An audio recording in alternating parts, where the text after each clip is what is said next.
Meron tayong binabantayang low pressure area dito sa labas ng ating Philippine Area of Responsibility. Ito'y huling namataan sa layong 1,255 kilometers east ng northeastern Mindanao. Sa ngayon, mababa pa naman yung tsansa nito na maging isang ganap na bagyo. Pero kung makikita natin dito sa satellite image po natin, yung trough or yung extension nito ay magdadala na rin ng mga kalat-kalat na pag-ulan, lalo na dito sa eastern section ng Visayas at Mindanao.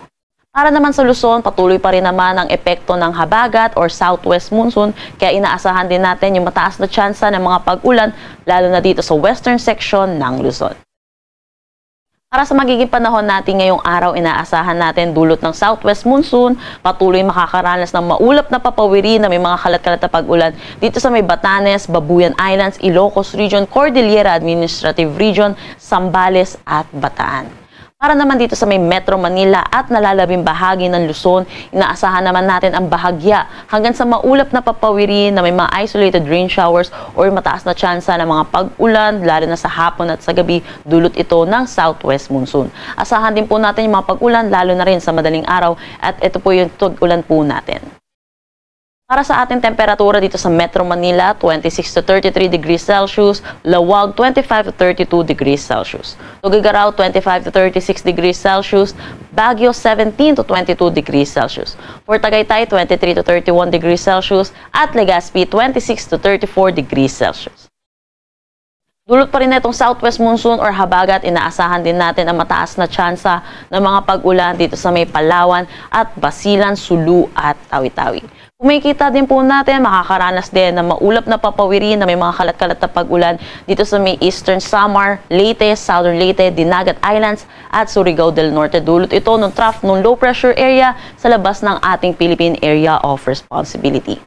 Para naman dito sa nalalabing bahagi ng Visayas at Mindanao, inaasahan naman natin makakaranas naman din sila ng maaliwalas na panahon, pero asahan din natin yung mataas na tsansa ng mga localized thunderstorm, lalo na sa hapon at sa gabi.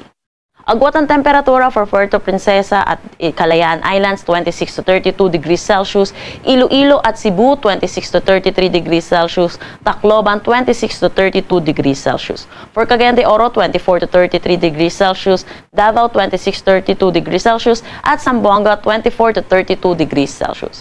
Dahil po meron tayong binabantayang low pressure area, ano nga ba yung naasahan nating senaryo para sa ating susunod na mga araw? Naasahan natin itong low pressure area ay papasok ng ating Philippine Area of Responsibility within the next 24 to 48 hours. At ito po, habang papalapit po ito sa ating kalupaan, inaasahan natin magkakaroon din po ito ng posibilidad ng paghila ng southwest monsoon, kaya inaasahan natin yung weekend natin makakaranas ng mga taas na tsansa na mapag-ulan dito sa may Palawan, Visayas, pati na rin dito sa western section ng Mindanao. At sa mga susunod na araw din, inaasahan natin habang binabaybay na itong low pressure area natin ang karagatan, inaasahan din natin yung mataas na tsansa ng pag-ulan dito sa may Bicol region.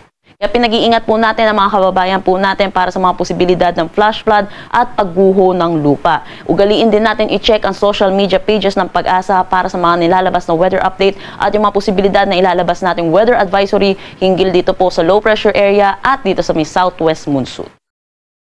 Wala naman tayong nakataas na anumang gale warning sa anumang seaboards ng ating bansa.